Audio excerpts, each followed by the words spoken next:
Welcome back. So we were discussing about the confusing loops, confusing loops. So which started with P3 to P2. So this is actually P3 to P2. This loop. This is the starting point. P3 to P2. So which always starts with some sort of ideas converted into sensation, which can be termed as conclusion, which can be termed as fixation, which can be termed as beliefs. So these are nothing but sensations coming out of a perception, which also we call ideas. So a sensation from an idea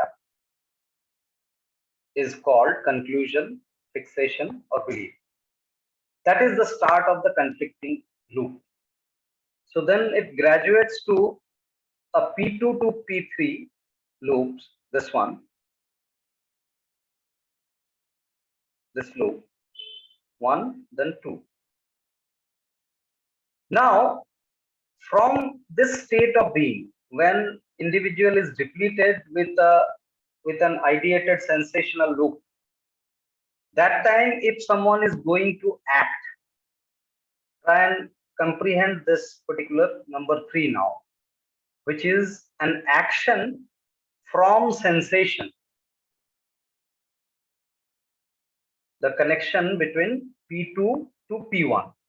When one individual takes an action out of sensation, which is also called as obsessive action,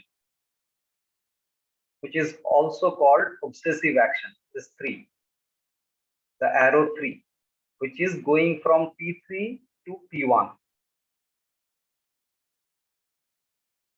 Now, this particular connection from P2 to P1 sometimes looks like it is coming back from an action also. There is a sensation coming from the action, but the root of that action is itself a sensation. It may give you a pride, it may give you a remorse of both the ends, positive or negative. This may look like coming back from an action. And here also there is a chance of creating a loop of sensation and action. And when we do these kind of action out of sensation means out of sensation from idea.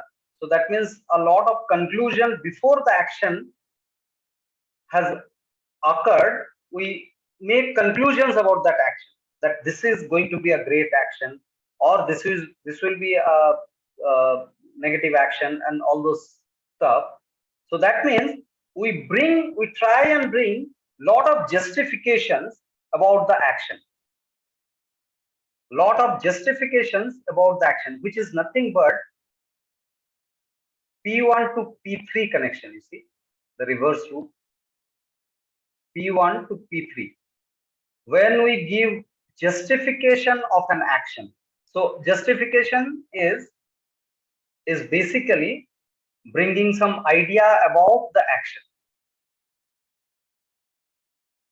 giving some excuses about that particular action, which sometimes may look like that I am the same confusion we in the morning we were discussing, that it is from perception or from sensation. This particular action, that flower or the branch of the tree we were trying to bring home, it is out of the perception or out of the sensation. That's a great confusion that we experience. So which may look like perception is hitting back to the action, but which is actually a sensation. You see, the 6 is equated with 3, and here 2 is equated 5 with 5. 5 means an action given with a justification, which is actually a sensation bringing back to perception. These two are equivalent. These two are equivalent. When a sensation is coming back to perception, this also comes as a justification. As from action, we bring a justification. When we sense a sensation within, out of an idea, we try to give that justification. That also a lot of justification. And that is the reason it gets looped within. And here left with the number 4. The number 4 looks like that the sensation coming from action, but it is actually due to this looping, this complete looping, there is no difference between a sensation from the perception and a sensation from a sensational action. This number 4 arrow is actually a sensation from a sensational action, which is as good as an idea giving us sensation. So this overburdening of sensation is the outcome of relooping of somebody's. Yeah, Rashi, you want to say something? I muted you. There was some noise. Okay. Right. No, sorry, actually it got unmuted. No problem. So now it is a confusing loops. And are we all confused? Can you give some examples? I am. All are. Yes. Some simple examples, psychological examples. Yes. Yes. So these actually there could be many number of examples created upon this. You know, to look at this particular illustration or the framework, we have to understand simply that when any kind of idea starts affecting us, suppose somebody is shouting at you. Somebody is shouting at you. Now, what is the physical aspect of this shouting? It's a high-pitched sound. It is just a high-pitched sound. And high-pitched sound will bring some sensation, irritating sensation. Can you understand this aspect or not? It's a simple aspect. Somebody is shouting at me. And what is the physical aspect of it? The physical aspect is the high-pitched sound, perhaps. Perhaps the high-pitched sound. Now, high-pitched sound will have an impact on me at the physiological level for some time. The moment the sound will stop, it will stop.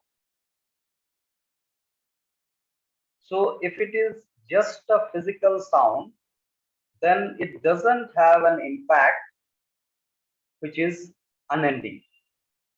It will have an impact, but which will end soon as the source of sound will go up. So sound is a form which has an end. So the moment it ends, the impact of sound also ends at the physiological level. Can we understand this? Yes. Side, you're telling that the person is shouting at me. Yes. So it cannot be just a sound element. No. So let's go one by one. The sound Suppose element I know is the that primary. person is mental. If I know that person is a mental person, mental patient, then then I can limit my thinking to a sound. He's having that high pitched sound, and I can dissociate. But suppose if a person is shouting at me, Yes. Yes. then So at the physical level. So here you brought in two examples. One is psychologically having some problem. Somebody is shouting, or a dog is barking. Suppose. A dog is barking and one individual is shouting at you. Both the cases, these are physical sound. At the physical level, these are sound, nothing but. Do we understand this? At the physical level, these are sound. At the mental level, we interpret one's shouting as insult and other shouting is just a sound.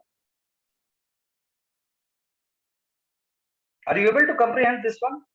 The difference between the physical sound and the interpretation of the sound as insult.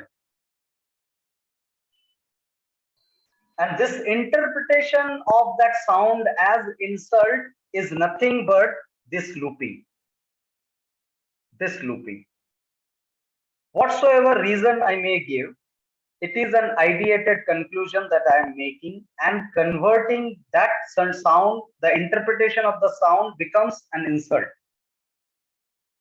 And since this interpretation is bringing a sensation, which is actually from some idea, which is a formless thing, so the impact goes unending, because formless thing doesn't have an end. So impact of formless thing also will not have an end. And when we talk about the physical sound, the impact of physical sound has an end because form has an end. Are you able to understand the example? A simple sound is interpreted as insult, whatever the rationale it could be, whatever the reasoning that Absolutely. I can get your point. And can we take an example like in a cricket stadium, suppose full of crowds, and the crowd is cheering up a player. He feels motivated, whereas if he is booed down, he may get irritated with that kind of sound. So sound plays a crucial role in like this, what you are saying, for this interpretation. How we are interpretation. Correct. How we are interpreting it. Correct. And that interpretation is an idea. That interpretation we need to understand an idea. When we are inquisitive about the interpretation, okay, this sound may be with the intention of insulting. If I can look at it this way, that this particular high-pitched sound may have an intention to insult. If I interpret that way, that will not bring any irritation within me. Because that tentativity, when we are not concluding. Correct. Amrit ma'am, you unmuted once. I think I. Yes, please go ahead. Please go ahead.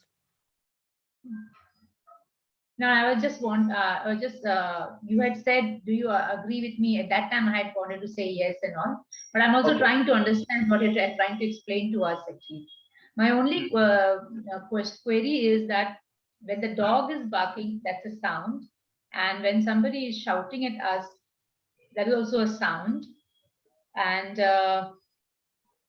at that time, when somebody is shouting at you, you take that, interpret as an insult. Yes. In both the cases, both the cases at the physiological level, aren't we getting irritated irrespectively? Yes. That irritation is due to the high-pitched sound. That's our absolutely natural response. When we talk about this thing, it's a high-pitched sound. This one, high-pitched sound. So sound has got two. For that matter, all the information has got two disposition. One is liking or disliking.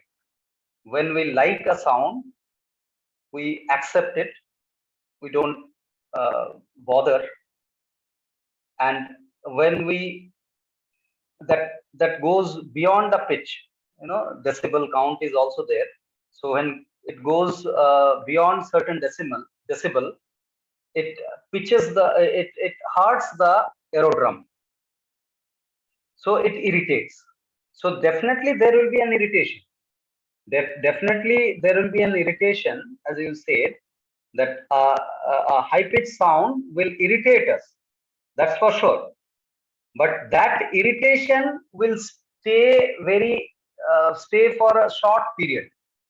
As the source of sound goes off, the irritation also eventually will go off. That's the beauty of the natural progression of any information within us. The impact is limited, the duration of the impact. Is it understandable, the difference of the irritation? That I understand, but if I want to probe further, and if I take the second example of the person shouting at me and I get irritated and I feel insulted, will it lead to a psychological perception of why I was insulted or what was the reason behind it? Will it lead to another loop? Yes. There will be multiple loops if I have a tendency to bring sensation out of ideas. Then there will be multiple loop that I'll keep on creating, because this is a knack that I have developed over time of bringing sensation out of ideas. So there will be different types of loop possibilities which I keep on concluding and having sensation, getting irritated, and that will go. So why this actually is looping? Because of this multiple loops that I keep on creating in my ideas. Because ideas will be endless, and so is the sensation because of the idea. Okay, agree. Thank If you. the person is really insulting, then the perception will be there. No, I'm talking about real insult. I'm talking about real insult. What you are terming as real insult, that's nothing but an interpretation. That individual is really intending to insult. There's no denial to that. Whether I should interpret or not, and what is the disposition of mind, and what is an insult for that matter? What do I understand with this word insult? Can you share, ma'am? What do I call as insult? Means the person is saying demeaning words, Yes. which are not true. That is an insult. Suppose I have done a wrong thing and the person says that this is a wrong thing you have done. That is not an insult. But if I have not done such a thing and the person wants to lower down my dignity or whatever, and How this saying that dignity can be lowered, and what is the meaning of dignity? means he is telling false things about you, which is not true. So Suppose I have not done, he is telling. telling some action which I have not done. Suppose he Yes. says you have stole. I don't know. I've stolen something which I have not. Suppose that kind of thing, that kind of scenario. That is a physical thing, but something psychologically. Means I have not done any wrong thing, and the person is telling that you have done such a wrong thing towards me. So if someone is saying, telling me that I have done something wrong, will it make it happen?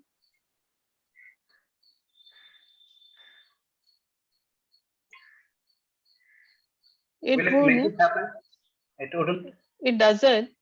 It Yes. doesn't. But suppose it's a repetitive behavior. Yes. The person insults the other person frequently. Repeatedly, frequently. Yes. So that time the person needs to for the first time, fix. if we are trying to understand for the first time, and we understand it is that gentleman's interpretation, there is no fact in it, and I cannot do much to convince him that I have not done it. For the first time, if I understand this phenomenon, are we? So should I don't I need to convince him? Let's hold there. At the first time, are we able to understand? Are we able to understand for the first time these phenomena? you're saying is that I'm not able to do much about it. Yes. But the mind's How can I? thing is Because I should first try to yes, try to tell him make him this is understand, false. make him understand, Yeah, make him yeah, understand. yeah. Because Yes. just saying will have, so saying will have, counter saying will have two connotations. One is trying to establish my ego, and other is making him understand. So trying to establish my ego is definitely understandable. That this is another assumption that I am going ahead with. And the second aspect, which we most of us will claim that I'm doing so to make him understand. Making him understand is not possible unless he comes forward to understand. And in this current situation, he is not in a position to understand. So explaining anything to him will be useless and wastage of my energy. Can we understand this simple rationale? Yes. And the point that I was trying to bring upon is that for the first time, if we are able to comprehend the situation, that it is that gentleman's interpretation, and giving him excuses or establishing me be a good person at this point is impossible. If it is understandable and I can comprehend for the first time, I can comprehend for the 100th time also. The point that you are bringing, that a person repeatedly insults. So no matter how many times one insults, one shouts actually. If I choose not to comprehend that as an insult for me, it is a misinterpretation by that gentleman. This is quite similar to that fire example, the individual which got scared of fire actually juxtaposed fire with the intention of that individual who was coming to burn. He started considering that fire is coming to burn, which is not the fact. It is that individual who was coming behind to burn with the fire. There is no problem with the fire. Same goes for the interpretation of insult. If I interpret it as insult, then it's a burden for me. Otherwise, I can always look at it that it is his interpretation because of which he is shouting. Which maybe that dog is also shouting because of its own interpretation, some kind of interpretation. And I'm not demeaning either, neither the dog nor the gentleman. It is merely interpretation which led the organism, be it a dog or a human, shouting. Why should I interpret to burden myself in such a way that it is an insult? Because insult as a concept is an imaginary concept. The dignity. We were talking about dignity, harming my dignity. What is dignity? How it looks like? It's all in imagination. Right? We consider that in certain chair, if we climb, sit, then that's a dignity.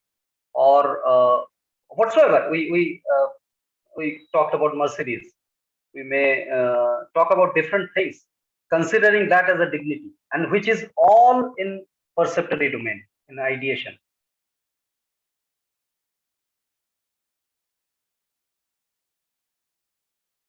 Right. So let's go forward a bit. Characteristics of conflict. Characteristics of executions, rather. So we have got three executions. Action, sensation, and perception.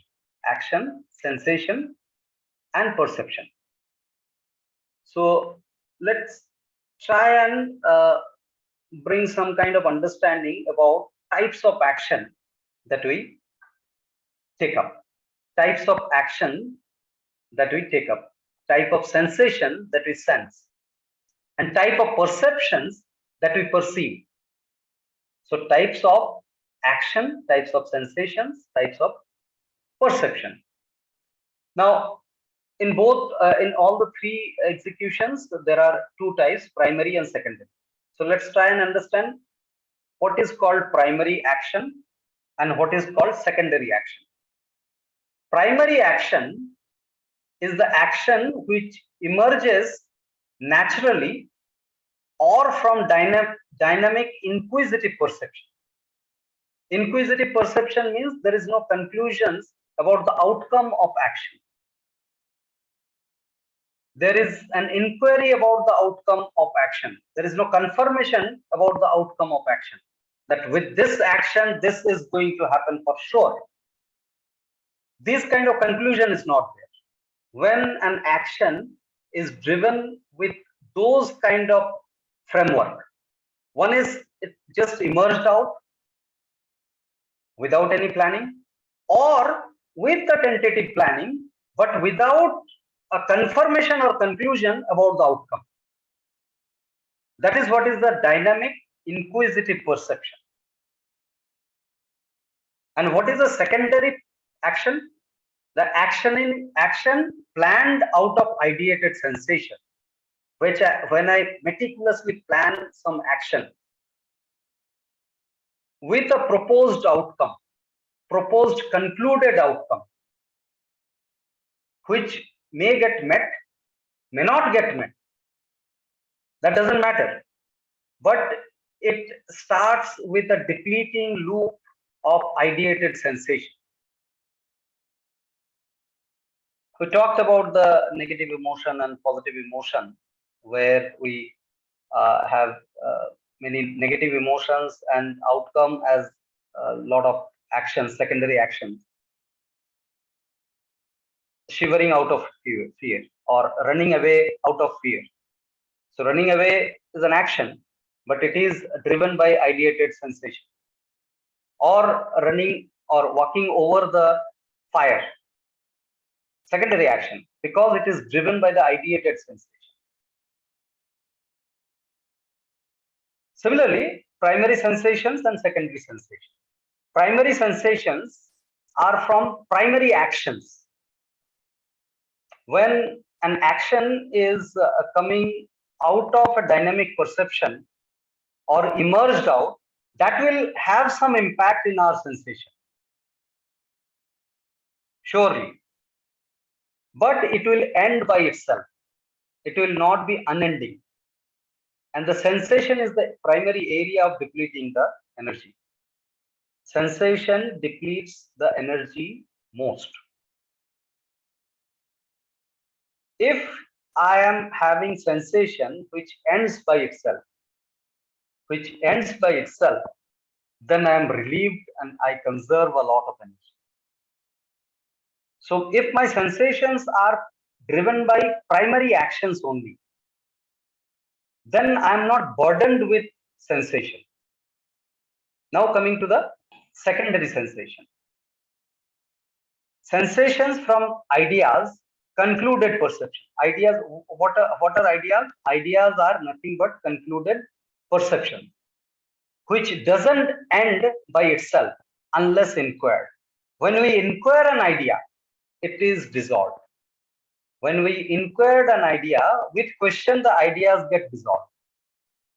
But unless we question, the ideas will overpower and bring sensations which doesn't end by itself. So it's a secondary sensation. Now coming to the perceptions. Perceptions are also of two types, primary perception and secondary perceptions. Perceptions from primary sensation. Perceptions from primary sensation, and primary sensation are the sensation which are coming from primary actions. So perception which are coming from primary sensation can never be concluded.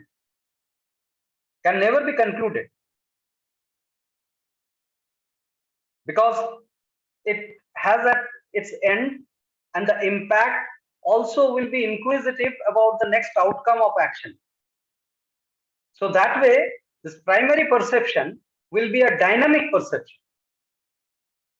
Primary perception will be a dynamic perception. And what is the secondary perception? Secondary perception is the perception from secondary action, justifying the act. So when a perception coming from an action directly, which will try to justify that act.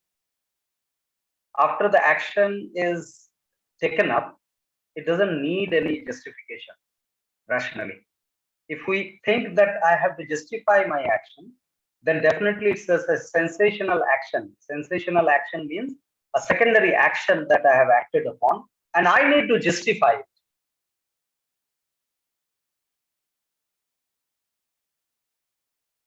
So these are the characteristics of executions in terms of action, sensations, and perceptions.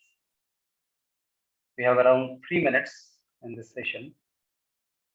Any question? I open up. Deepa, are you able to comprehend primary and secondary action, sensation, and perception?